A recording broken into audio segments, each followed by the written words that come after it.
దేవుని పరిశుద్ధ నామమునకు మహిమ కలుగును కాక. క్రీస్తునందు ప్రియ దేవుని బిడ్డలారా, ప్రభువైన యేసు క్రీస్తు పరిశుద్ధ నామములో మీ అందరికీ ఈ ఉదయకాల శుభములు తెలియచేయచ్చు ఉన్నాను. ఈ దినమంతయు మీకు మీ కుటుంబానికి దీవెనకరముగాను ఆశీర్వాదకరముగాను దేవుడు అనుగ్రహించాలని మీ కొరకై ప్రార్థిస్తూ ఉన్నాను. నేటి దినం కొరకు ఏర్పాటు చేయబడిన దేవుని వాక్యము అపోస్తలుల కార్యములు 6వ అధ్యాయం 8వ వచనం.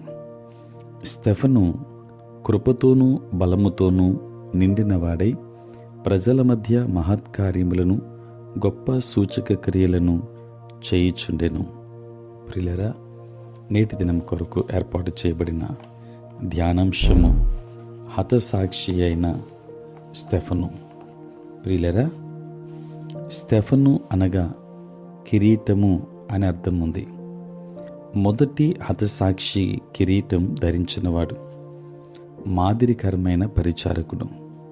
ఈయనలో ఉన్న శ్రేష్టమైన లక్షణాలు మనం గమనించినప్పుడు ఈ స్తెఫను యొక్క జీవితం అనేక మందిని బలపరిచేది. ప్రియులారా, ఈయనలో ఉన్న శ్రేష్టమైన లక్షణాలు లేఖనము నుండి మనము గమనించవచ్చు. 6వ అధ్యాయం 5వ వచనములో స్తెఫను విశ్వాసముతోనూ పరిశుద్ధాత్మతోనూ నిండినవాడు అని వ్రాయబడింది. 6వ అధ్యాయం 8వ వచనములో స్తెఫను కృపతోనూ బలముతోనూ నిండినవాడు. నేటి దినం చదువుకున్న వాక్య భాగం అదే. 3వది, దేవుని జ్ఞానము కలిగినవాడు స్తెఫను. 6వ అధ్యాయం 10వ వచనం.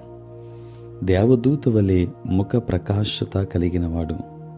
6వ అధ్యాయం 15వ వచనం. ప్రియులారా, ఆది సంఘములో మొదటి పరిచారకుడు ఈ స్తెఫను. 6వ అధ్యాయం మొదటి 6 వచనాలలో చూస్తాం. 6వది, విశ్వాసమును గూర్చి బలముగా ప్రకటించినవాడు స్తెఫను. మానవ జీవితంలో విశ్వాస జీవితం చాలా ప్రాముఖ్యమైనది. అట్లాంటి విశ్వాసమును గూర్చి బలముగా ప్రకటించాడు స్తెఫను. 7వది, క్రీస్తు తరువాత మొదటి హతసాక్షి. తనను చంపుతున్న వారిని క్షమించమని ప్రార్థించాడు.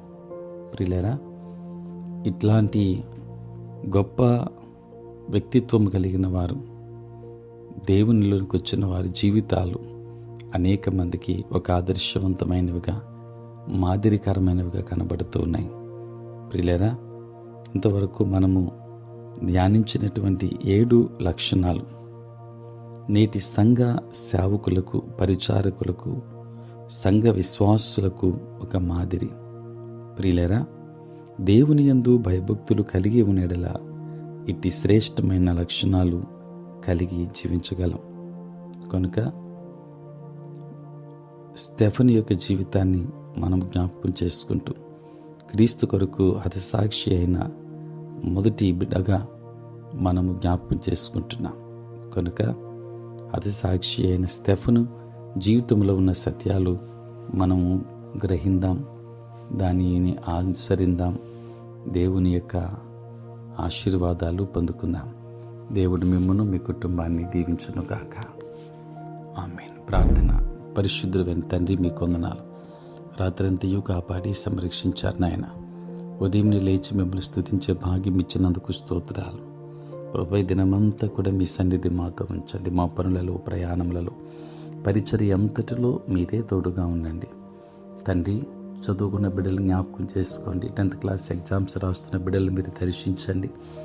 అన్ని రేపటి ప్రభు నేటి దినాన జరగబోయేటువంటి ఎగ్జామ్లో మీరు తోడుగా ఉండి కావలసిన జ్ఞానము చేత బిడ్డలు నింపండి, బలపరచండి. మంచి మార్కులతో ఉత్తీర్ణత పొందడానికి సహాయం చేయండి. పుట్టినరోజు, పెళ్లి రోజు జరుపుకుంటున్న బిడ్డలను దీవించండి. నీ సేవ పరిచర్య చేయించిన ప్రతి సేవకుని మీరు ఆశీర్వదించండి తండ్రి. నీ స్తోత్రాలు. మారు మనస్సు లేని వారికి, రక్షణ లేని వారికి మీరు దయచేయండి. ఇది దీవెనల చేత ప్రభు మమ్మల్ని అందరినీ కూడా నింపమని మీ కుమారుడును మా ప్రభును ప్రియ రక్షకుడునైన యేసు నామములో ప్రార్థించి వేడుకొనుచున్నాము తండ్రి, ఆమేన్. తండ్రి, కుమార, పరిశుద్ధాత్మ త్రియేక దేవుని దీవెన సదా మీకును మీ కుటుంబానికి తోడై ఉండును గాక.